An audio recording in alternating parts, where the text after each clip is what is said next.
Merry Christmas, Story Dads fans. Welcome to December and welcome to us kicking off a series of Christmas movies where we debate what constitutes a Christmas movie. Today, we are talking a Muppet's Christmas Carol, and join us as we talk through one of the most archetypal Christmas stories there is clearly a Christmas story. We're going to talk why, and we're going to talk about what, we're going to argue a little bit about what constitutes a Christmas story. We're going to talk about the therapeutic journey that the conversion story of Christmas often takes us on, and much more. So join us.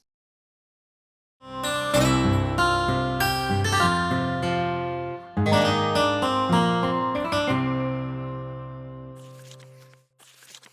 to dive in? Yeah, let's jump right in, dude. We're jumping right into a quintessential Christmas film. Muppet's Christmas Carol. We're talking a little bit of Muppets, but a lot of Charles Dickens today. So Merry Christmas, everyone. We're here. It's December, and we got a spate of holiday movies, or maybe holiday movies, that we're going to be discussing here. So excited to have everyone along for the ride. Yeah, welcome. And I'm working on a sweet little cold. And so if my energy is low, I apologize. I'm feeling last it inside.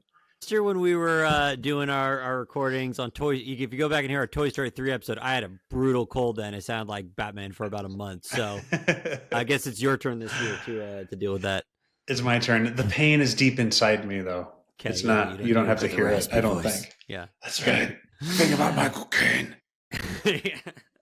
So I will not try to do a Michael Caine impersonation because I don't have a good one. Man, maybe I'll do a terrible one. So yeah, Muppet's Christmas Carol. Why did we choose this one, Micah? Well, we're about to go into the season where everyone wants to watch movies. They want to watch Christmas movies. And then we have the debates about what constitutes a Christmas movie. And so maybe think of this as almost a control experiment. Yeah. This is our control group. Yeah, and I think, and we'll go through we'll brainstorm some criteria for what might make a Christmas movie. And one thing that is not, I think, valid criteria is that it came out at Christmas, because that's just huge market share. Like everything came out of Christmas. Star Wars came out of Christmas. Lord of the Rings came out, although the Fellowship does depart Rivendell on December 25th. Potentially makes it a Christmas movie. Okay, I'm going to dive in. So let's just talk, because I like what's the conversation about what constitutes a Christmas movie? Because preview, we're going to do Die Hard next week. That's the one that has the big conversation on, what constitutes a Christmas movie. And we're all over the place on actual criteria here. But I really don't think it's fair to say just because December 25th is mentioned or there's a Christmas tree in the background somewhere that means you get to slap the Christmas movie label on it. Yeah. Well, so now let's talk perverse incentive, because there is an incentive to make something a Christmas movie because it means it gets automatic repeated views annually. So we talked about this in Nightmare Before Christmas. That one is just brilliant because you can watch it all the way from October through the end of December as many times as you want, because it takes place all the way through all of these holidays, and everyone just sort of runs ramshot over Thanksgiving. And so Nightmare Before Christmas is a coup when it comes to cashing in on holidays. And you'll see this where, movies and Hollywood will try to come out with boom, they've got let's squeak out a St. Patty's Day movie. Whatever they can do to try to get in there where you can get lodged into the zeitgeist and you can get watched on repeat. And speaking of watching on repeat, more love needs to be given to Groundhog Day, because first of all, whoever thought of making a movie about Groundhog Day? Yeah. It's hands down, it's the only movie for that holiday. Only one, right? Yep. And it's a great film. I think that's why they won't do any other ones, unless you want to do a remake of Groundhog Day. Groundhog Day 2. Not that there's a ton of that spirit to mine. We did it once, and we did it really good, so we don't need to do it again. Yeah, but that doesn't seem to stop Hollywood from doing it. Yeah, let's not actually put it out there even. If anyone with any kind of power to greenlight anything is listening, which they are not. Yeah. Please do not make Groundhog Day 2. But okay, so Muppet Christmas Carol. Yeah. So our control group, clearly a Christmas movie. Yes. Why do you think it has Christmas in the title? Yeah. Okay. Okay. What Yeah, story go. elements? Because this is where I have a little bit more strong opinions about it.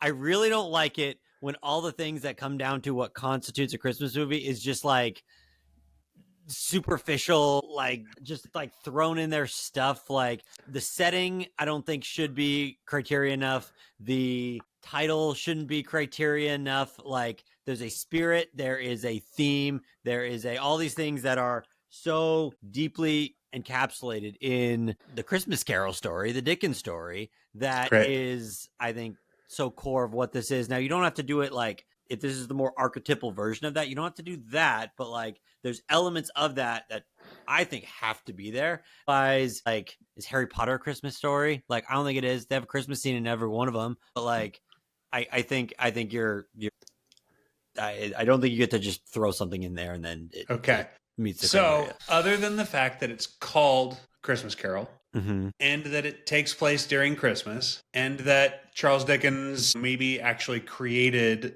the modern idea, or like incepted the modern idea of what constitutes Christmas. What is it about that story, other than those elements that you said don't make things a Christmas movie? Okay. What is it that makes it explicitly a Christmas movie? My thesis is that in order to be a Christmas movie, there is a conversion story that is in there at some point. And in this one, it's the primary story. It's Scrooge goes from bah humbug, I hate Christmas, to I come around and now I love it. I get the spirit of what this thing is about. So I'm going to push back on you on stuff. Okay. Even though I may agree with you, I'm going to push back on you so we have a nice strong thesis here. How is that different than a character arc that's in any given movie? I think character arc is less specific. It can go in many. I'm thinking through this in real time, but let's tease this out. Character arc is less specific. That can be any, like, I need to change, or I like it. I'm trying to think of a character arc we've discussed. Brian's character arc is about him and his daughter. It's not about the spirit of Christmas. It's not about So unpack that, because that's turning into a tautology a little bit. Okay. I think let's call it, I was not part of a community and now I'm coming around to being part of that community again. Community is that? The community that's celebrating the birth of Christ and the themes that come down from that. Okay. So elaborate on that. Yeah. Because, for example, in I would say, so Charles Dickens is explicitly Christian and his books are explicitly Christian, and conversion stories are in just about all of them. And someone jump in and correct me if I'm wrong, but when I think of David Copperfield, and Scrooge and the way it's originally written, this movie, although it talks about charity and giving and self-sacrifice, it does not talk about the nativity or about a Christian Messiah being born. Yep. There's peace on earth, goodwill to men. We just got back from church. There's that. Yeah. But and so I also wouldn't say like it has to be that explicit to be a Christmas movie. Yeah, and so maybe it's not that you're a part of a community that celebrates the birth of Christ as much as you are altering your values to more closely resemble those that hold the values that come from that. Yeah, it has to be downstream of that in some way. Right. Okay. And it could be your stupid, like, holiday rom-com that's just like, we're grumpy, we don't like Christmas, or another holiday, or I've stopped believing in love again, and now I've started believing in love again. Like, those are like much less archetypal versions of it, but it's the thread. You can still tie it back up to that. Okay. I'm trying to take notes on this for next week when we come back and I try to convince you that John McClane is having a conversion story. All right. So Okay. You're going to use my own words against me. Well, I'm just figuring out what our criteria are to see if we can push that's partially what we're here to hash out too. Yeah, so some of the values that we're talking about are things like, I would say like agape, which, if you're not familiar with the churchese, it's probably horribly pronounced Greek, but it's the type of love that is the why am I blanking on it? Unconditional love. Unconditional, it's unconditional love. So unconditional love is one of these values. Mm-hmm. Charity is one of these values. Yeah. The phrase always goes like peace on earth, goodwill to men. I want what's best for those beyond myself. Yeah, goodwill toward men is an interesting one because we see that when, all of Bob Cratchit's, Kermit's children, are, and particularly his wife and daughters are railing against his employer.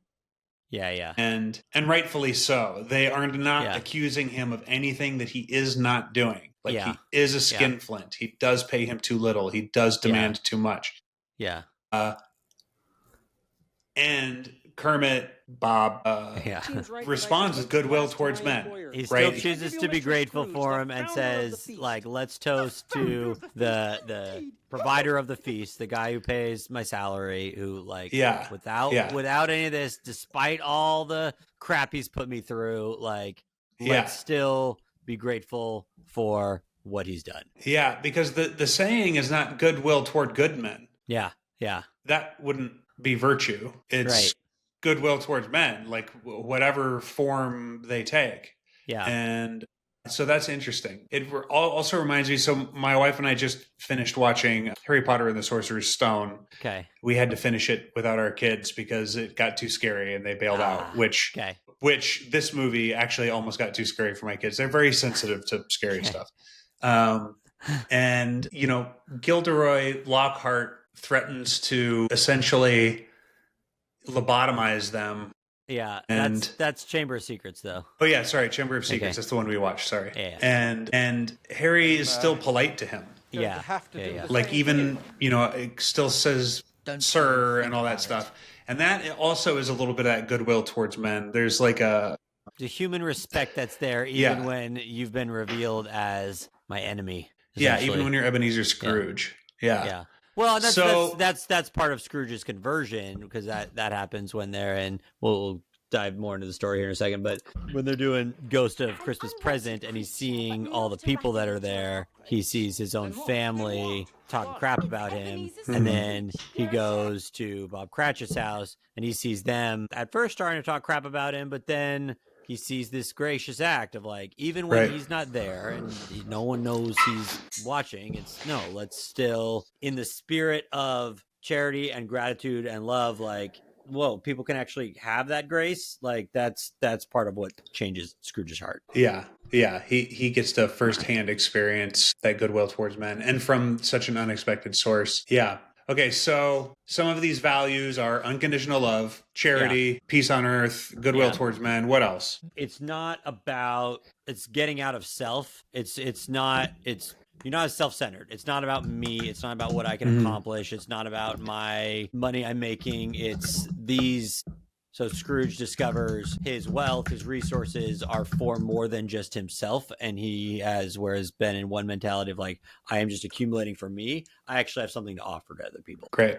Okay. So I'm putting down self-sacrifice and selflessness. And then I think that charity flows from that. Mm-hmm. Because there's gratuity, which can be self-serving. Okay. And there's charity, which is serving others. Yes. Like when I give a real generous tip, it's possible I'm doing it out of selflessness, but it also might be me going, look at my largesse. Like, look at how look at how generous I am. Yeah. I don't forget the little people. But then there's a selflessness, which is like paying someone's bill in secret or something like that. Right. Yeah. Okay.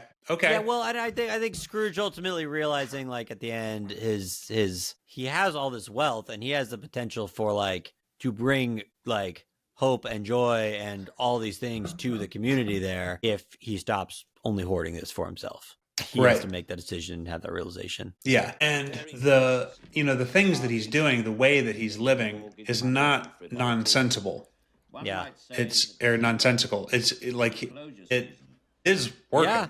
Yeah. He's amassing wealth. He is not breaking the law. Yep. And he has learned to be shrewd and sacrifice from an early age when no one else was doing it. And he has worked up to this place of being the wealthiest man there. So he's not, it's not a unearned. I haven't sacrificed. I was gifted this by my family inheritance or anything like that. Right. It was like he grinded to be where he's at. Yeah, yeah. The stuff he did was sensible and it worked. Yep. And what he did, and somehow this fits in somehow, and it's not a mistake that it's one of the catchwords of this season is that he eschewed joy, and because it didn't fit on a ledger anywhere. Yeah. Because it is intangible. Yeah. He was completely absent of joy.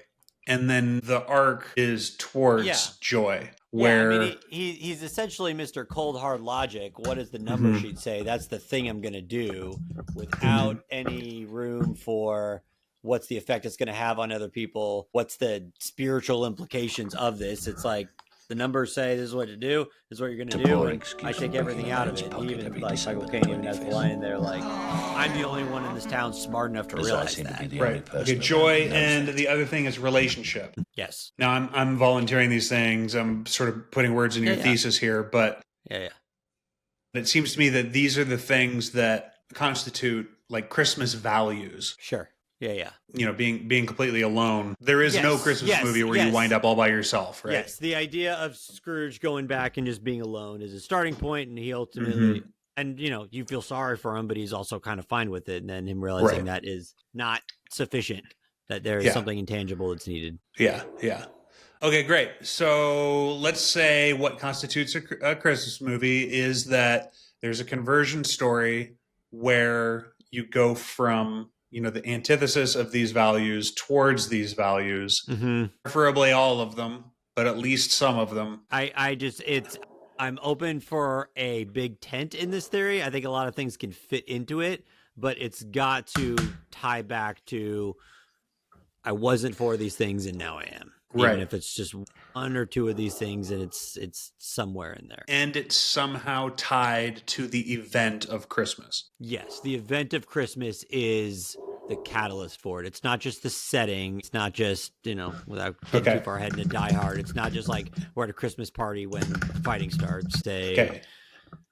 It's that is a like central point. So I think of like Elf, right? The kid's father in that he's the one having the conversion story. Now that's not the main plot of the whole thing, right? But it's there, and I think it's got to be there. And I would argue if it wasn't there, and it's just a bunch of people like high-fiving around the Christmas tree, I don't like. Yeah. So the event of Christmas, and of course the story of Christmas, is that the entire world was bent on the things that Ebenezer Scrooge was bent on, right, and that it was the advent of Christmas occurring. The birth of Christ thematically is the birth of this idea of charity, of hope and love and peace on earth and goodwill to men. And that's the source material of all that stuff. And that idea being born into that place is where all of this stuff comes up. So even at the periphery, when you look at nameless holiday rom-com on Netflix, that is somewhat around this, like it still has a tie back to that. It's nestled in there somewhere. And there's an idea that it was the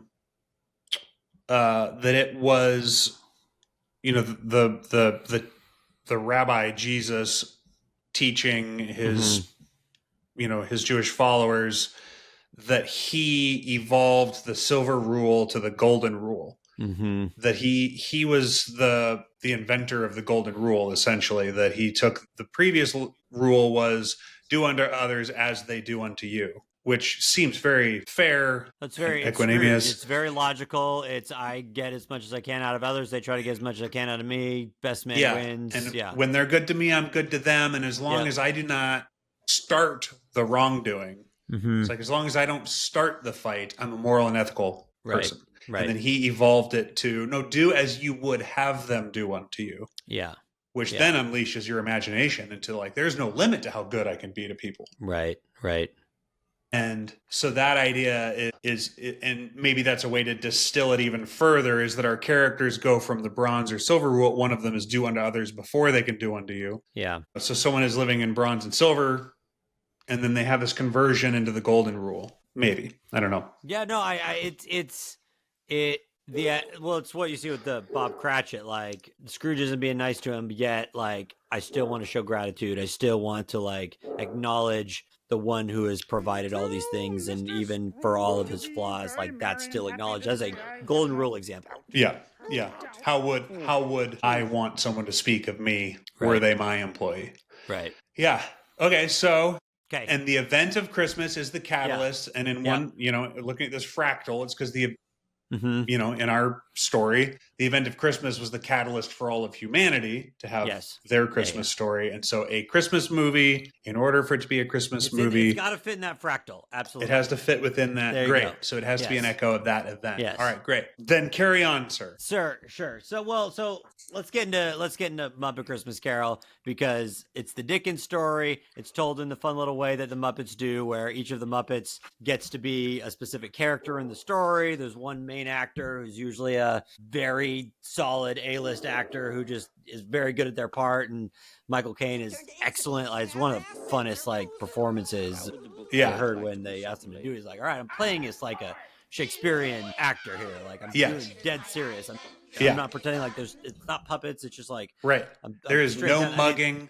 There's no breaking the fourth wall. No. Like Michael Caine is Ebenezer Scrooge, and he's just so surrounded with these freaking Muppets. I think that's actually, so my kids tend to get a little scared by things, but I think honestly the reason they get scared by the Muppet Christmas Carol is, I mean, the book is actually pretty scary, especially like for back then. It's like it's got ghouls in it. Like he really lays on the horror film vibe in the original book.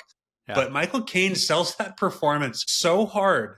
He is so terrified by these puppets and like so emotionally affected that my kids are like right there living it with him. And it's they're picking up on his emotion of like the reactions as he goes through the horror of going back and looking at his life and his mistakes. I mean, when Waldorf and Statler show up as the Marleys.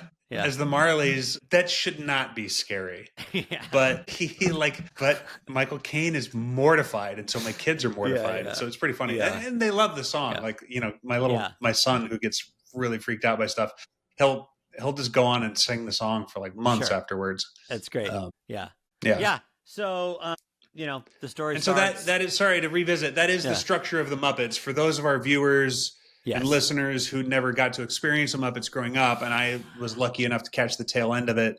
It was a primetime variety show hosted by puppets that would have a guest star on. So it'd be Mark Hamill or it would be Cher. It was always like a huge. It was whoever the number one star. Taylor Swift would be on it right now. And it would be like an honor.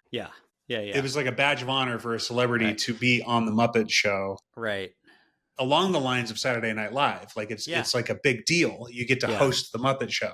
Yeah. And of course it goes horribly wrong, and there's everything breaks down and they mock you, and then it's just ridiculous. But so for them to do the Christmas story in that mode perfectly, it's very, very fitting. It's always kind of fun because they're telling the Dickens story, but then Kermit is cast as Bob Cratchit, Miss Piggy is cast as Mrs. Cratchit. What are the other? Like Gonzo is cast as the narrator, Charles Dickens. Yeah, he's Dickens. Yeah. And so it's fun little like these personalities that you're kind of familiar with get plugged into this whole thing, and it gives it this fun kind of lighthearted thing. All the while, you got Michael Caine doing like very serious, some very serious acting work there. Yeah. So it's kind of a fun telling of the story. Yeah. It's awesome. I think I remember an episode of the show with Hasselhoff where he's like legit in love with Miss Piggy. Like she's the most beautiful thing he's ever seen. He's like about to like beat up Kermit over. Yeah. And I think I remember that correctly. Anyway, we take a quick break from our regularly scheduled program to remind you, if you haven't already, please like, comment, subscribe on Apple Podcasts and Spotify and on YouTube, and tell your friends. Thank you. Yeah, so they tell the story. They go through it like pretty completely. It's not a long book. No. And I will say, for anyone who's inclined, you can get it for free because it's like you can just find the PDF and read the thing, and it's like whatever you remember from school or whatever your impression is. Dickens is hilarious. Yeah. Like he's really funny, and he writes these characters like so like there is so much like wit and spite and like satire dialed into it. Yeah. And the scary parts are legit. They're spooky. Like this is a haunting. Yeah. And I wonder, like, not to derail this any further, but like how many other really great Christmas Carol movies are there? Like, I feel like it's an under tapped public domain story. The actual, well, because I know Disney did a version in 2009 with Jim Carrey. Oh, right.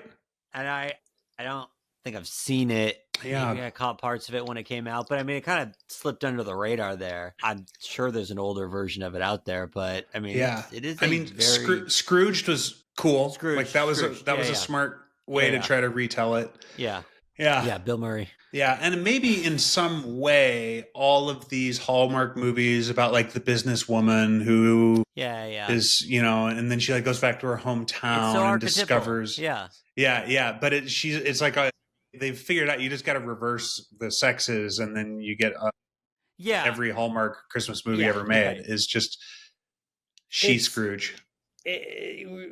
With storytelling and archetypes, right? There's the core archetypal version, which is kind of at the top of that fractal, like we talked about. And that I do think the Dickens Christmas Carol story is very much like it's up that hierarchy, right?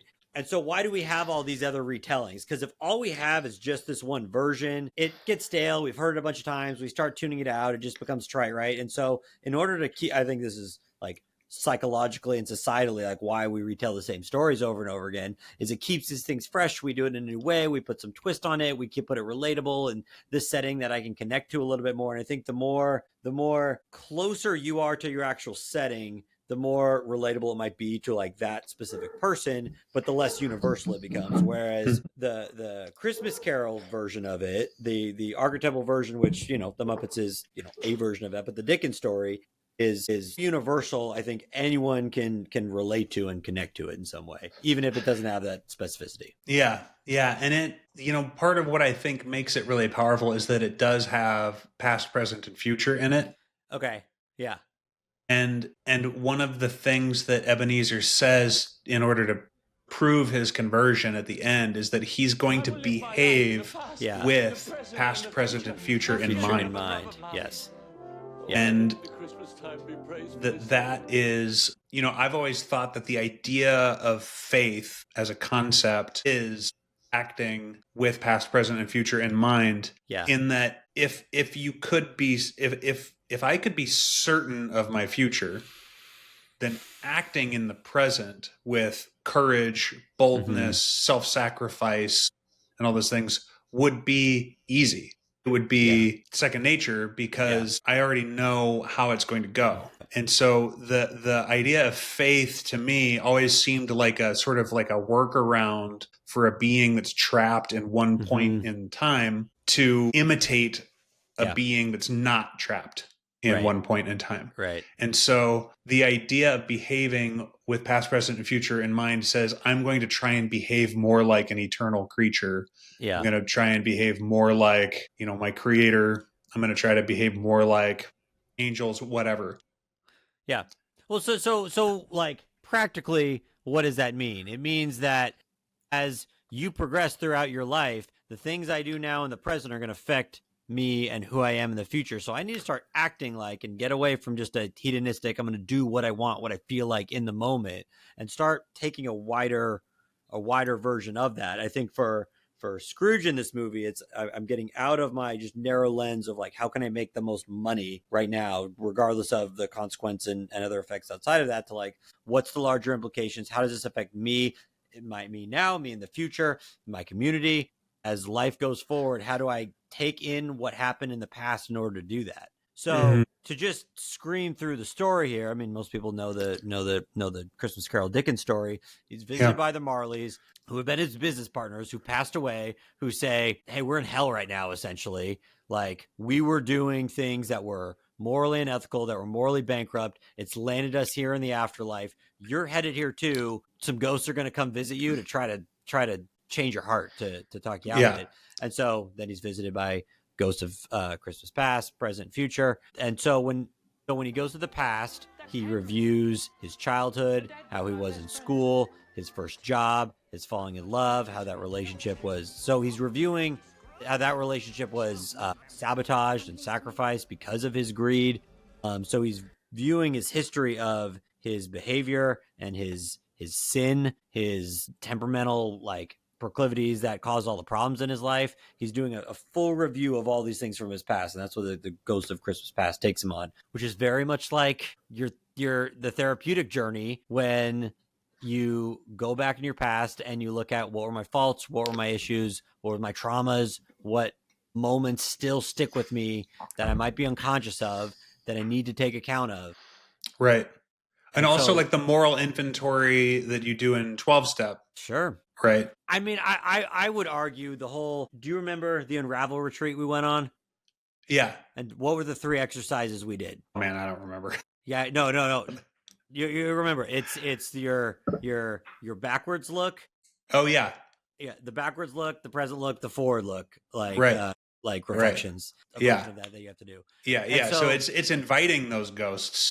It's inviting that hunting. And it's those that know Jordan Peterson's past authoring program, future authoring program. It's this, and all of that is instilled from like this therapeutic process that came up. And I think this Dickens story was written way before everyone's got their therapist that they go talk to on a regular basis. This was therapy. This was going back and like recounting your past. Where was I at then? Where am I at now? Let me honestly consider and get some feedback for. I remember at the church you and I went to, our pastor Joseph, he's been on the show. He posed the question like, if you were to go to someone who really knows you and honestly ask them to give you feedback on like, how do you actually experience me? What's it like being with me? And the connection I make is like, that's a Ghost of Christmas Present thing as he goes around and he sees his family, like just talking about him. Like, what's it actually like being around Scrooge? Do I actually want to know that? Do I want to see that? Right. Yeah. And so I'm learning about myself and all that. It's why the Ghost of Christmas Future, the Christmas is Yet to Come, that comes last because I consider what's the trajectory this has me on. What's the effects not just for me but for my community around that. And he's got to take all this in, and he goes on an emotional ride through this, which is also what you do in the therapeutic process. If you really like strongly consider this, like, where are all my faults leading me? What have been all my failures? And it's heartbreaking to look at, and I feel all the shame of having to recount those things, and all that leads to the resurrection at the end of like, I get another chance. I can change. I can turn over a new leaf and become this other person. And that's how transformation happens. But it requires going to that level of just scrutiny of yourself and taking a long, hard look at those things. And, even beyond that, what occurs to me in this moment is that Michael Caine or Ebenezer Scrooge, especially at that period, they were living in this, like, the Enlightenment was very fresh and new. The discarding of this idea of spiritual things was very fresh and new. We live in a material world. I think more and more, we're figuring out much post-Enlightenment that, like, hey, there's actually, it might not just be a material world. Straight materialism is on its way down right now. Absolutely. Yeah, I think everyone's kind of cottoning to this fact that, like, oh, yeah, that maybe we did this surgery a little early and like that, and so you can either invite the haunting, or the haunting invites itself. Yeah. And so, your past and present are immutable. Like, the only thing that Scrooge, and therefore us, because we are Scrooge in this story. If you are watching the story and you think you're Bob Cratchit, you're experiencing the story incorrectly. Yeah. You are Scrooge. Hopefully you are not. I feel like what a lot of people Marley. do I feel like what a lot of people do though is they go like, my dad who I got baggage with, or my asshole uncle, like they're the Scrooge. I hope they go on this journey. I hope they go back and reflect on their past and how they hurt me and how other people are experiencing now. And I hope they get it right. And that's his decision to go on. You have your own decision. You have your own journey of that to go on. Are you going to invite those ghosts in because you have just as much of a journey there? So then that is the ghost is coming. Yes. Now, are you going to invite the ghost? Is this a journey you're voluntarily going to be taken on? Or is this a journey that you're going to be forcibly taken on. Yeah. And the ghost that's coming, I think, is if a person can voluntarily invite this haunting, I think the ghost that's coming is the Holy Ghost, who comes and says, look back on your life. Yep. You see the way it was. You see the way it is.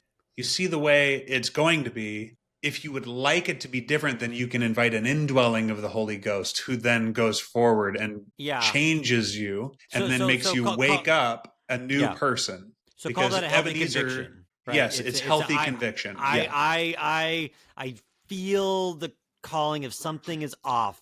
Do I invite that in? Do I pay attention to it? And do I go on this journey as a result? Or do I avoid it? Yeah. And then what happens if you avoid it? And that's if you acknowledge that it is not a material world, that there is not more of gravy than the grave about you, the way Ebenezer says at the beginning of the movie. He's materialistically explaining away his haunting. Yeah. And there's 99% of the stories out there of real life people where the ghosts come to haunt, and when they wake up in whatever their metaphorical Christmas morning is, and they go, whew, boy, that was like I ate too much Korean barbecue last night. Right. And they explain it away. Yeah. Or like, oh, I just felt guilty because of this bender or whatever. And they just explain it away. And they do not wake up fresh like Ebenezer does. And Ebenezer, of course, means like an altar that you have built. Right. Like, the original meaning of his name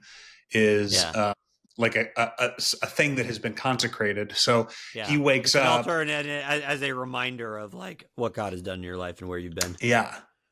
And so he wakes up essentially born again. Like he's a new man. He wakes up and says, and instead of the immutable past being a downward trajectory of the chains that he forges in life that he's going to carry into the afterlife, like the Marleys tell him, is instead it's his redemption story. Yeah. And so the cool thing about redemption is that it actually works backwards in time and redefines the events that happened in Christmas past. Is now they become the stepping stones towards a brighter future instead of the stepping towards an inevitable decline. Right. So you had said if you invite this in, then it's the Holy Ghost. What was your take on if you don't invite it in and it is thrust upon you? I think it depends on if you accept it. I think you can invite it after it's shown up. Sure. You know what I mean? Yeah. You can make it a welcome haunting, even if you did not instigate it. Yeah, because I think of a lot of people where it's like they show up to therapy after their consequences have caught up to them and it's time to. But hey, you're still showing up. You could have chose to run. You could have chose to head for the hills and abandon your family or whatever the consequences are and leave it all behind. And people do make that decision. Like I'm showing up, and now I need to make this. I need to do this examination I've known I need to do for a long time. Yeah. And so the question for the people that are running away is, how long are you going to put off your visitation of these ghosts? Because they're coming. Yeah. The material world is not all that there is. You are due for a haunting. How would you like it to go? Yeah. And I think part of the spiritual life is you learn to make friends with that haunting, learn to make friends with that ghost, to invite that in. I think of in the Psalms where David says, like, examine my heart, point out if there's any anxious or upsetting way in me, like examine me, look at point out my faults to me. I want to know them so I can do something about them, which is not the stance most of us take. Most of us are like, nope, cover it up, paint over them, they're fine, and I'm doing fine and better than most people I know, and it's good. But you realize you leave so much on the table, and I think when you take that stance, the faults, they sting less. They still sting, they still have consequences. We all have those things, but it's I think it was a I can't remember who I heard it from, but a quote that I've heard says, conflict delayed is conflict multiplied. The more you avoid it, the bigger it gets. And so these things snowball. You deal with the little issues when they come up. You have a tough conversation with your wife when it needs to happen, rather than just letting a resentment build up to when you're exploding. Or, I've heard divorces happen because there's, 5 years of fights that haven't been had that are all blowing up all at once. Do you start examining that, and what do I need to learn to look at? Or I think if you make a habit of doing this, it is so healthy despite the pain that you invite in. Yeah. Yeah. I'm gonna remember all of these things when we reflect on the journey of John McClane next week. Okay. Yeah, so villain comeuppance, like the whole story is villain comeuppance, right? Yeah. And the message is ideally, I'm the villain for the viewer. Yes. If we're watching, I'm the villain, or at least if I can't get myself there, I can get myself to a place of I deeply care for this villain. And then Yeah. suddenly Charles Dickens has hoodwinked me into having goodwill towards all men, even someone like Ebenezer Yes. Scrooge. Yes. If I'm not in the place in my own wisdom where I can read the story where I'm the villain, Yeah. I'm at least in a place where I can have the wisdom to sympathize with the villain. And this is different. This is different than movies that are about the villain, like Cruella or Maleficent or whatever, where we're trying to invert the idea of villain. This is not doing that. Because I don't Scrooge think those is are villains, a villain, right? Scrooge is a villain, and he makes no bones about it. In order for him to have his redemption arc, he has to confess, admit his shortcomings. Like, I have been terrible to people around me. I have paid Bob Cratchit too little. I have been too stingy. I have taken advantage of the poor around me. And I need to work to rectify that. One of the things I love about the depiction of it is the turnaround goes so fast, but it doesn't feel out of place. When he shows up and the first thing he does is like, hey, go buy the cooked goose and I'm going to give you a shilling. No, I'm going to give you 5 shillings. And all of a sudden you're seeing the spirit of generosity. That turn happens. Everyone is like, hallelujah, there's a miracle. Thank God that this happened. And it's not a I think it's people's other inner Scrooge that would cause them to be like, well, yeah, but he was a jerk for a long time. He should probably exact some punishment for a period of time. If that were to happen, then that all detracts from the redemption arc. Yeah. And also it so perfectly reflects that idea of we either say to God, thy will be done, or he says to us, thy will be done. And so Scrooge's whole life, to use a quote from our good friends at Novus Global, Scrooge's whole life is working out exactly the way he wants it to. Yeah. And so when we see a whole movie of his life working out, he's getting exactly what he wants. Yeah. And when he realizes what he actually gets, he goes, I'm going to want something else. And then boom, he gets it. And that, and it does feel believable because I think we know in our own lives, I know in my life that there are dozens, if not hundreds of circumstances that can change right now. Yeah. Should I simply decide that's the way my life is going to work? Yeah. And so there's an element of his, the agency that he has to alter his world that we believe because we've seen the agency he's already employed. Yeah. That's good. Yeah. So Scrooge needs a good executive coach is what you're saying. Yeah. Or, he's on the road to being a good one. Okay. Yeah. I'd love to sit in on some of those Novus Global coaching sessions. We'll that'd be a fun little sketch I have in my mind now. Yeah. Well, just coaching characters from these movies. Yeah, exactly. I wrote a little comic about coaching Thanos. Okay, there you go. But okay, so I cannot believe I totally expected this to be a 20-minute episode, but blame Dickens and blame the Muppets, blame Jim Henson, may they all rest in peace. I mean, you could blame the StoryDads for just being the overanalyzers, although that's fair. If you thought about it, you don't think there's so much gold to mine in an archetypal story like the Christmas Carol. I know we've not got into the Muppet side of it quite as much, but the Muppets is just the mechanism for it that makes it fun. Michael Caine's performance is awesome. I do think it's fun to play the game after watching one of these Muppet stories. Take your favorite movie. Me and my son Ryan were talking about Lord of the Rings. Who would Kermit play if they did Muppet Lord of the Rings? Who would go cast all the Muppets in your favorite movies. That's always a fun little idea. I love it. Well, I think monster's got to be Gollum, right? Yeah. Yeah. Or animal. Sorry, not monster. Animal. Yeah. Animal. Yeah. I knew exactly what you're talking about too. Who would be the one character in Lord of the Rings who's the human that gets? It would have to be Aragorn. Aragorn. Yeah. Okay, so who's Frodo? Or Gandalf. Frodo? No, I think Frodo could be a Muppet. Yeah, all the hobbits. They fit. They feel Muppet-like. Yeah, totally. Yeah. So anyway, play that game. Let us know some comments on that. But yeah, this is fun, and this cues up we teased already. Die Hard's coming next. We'll have that discussion. I think we might throw another like Christmas short or something in there. Yeah. Is it a Christmas movie? Why or why not? Yeah. So stay tuned. All right. All right. Merry Christmas, guys. Have a Merry good one. Christmas. We'll see you next time. See ya.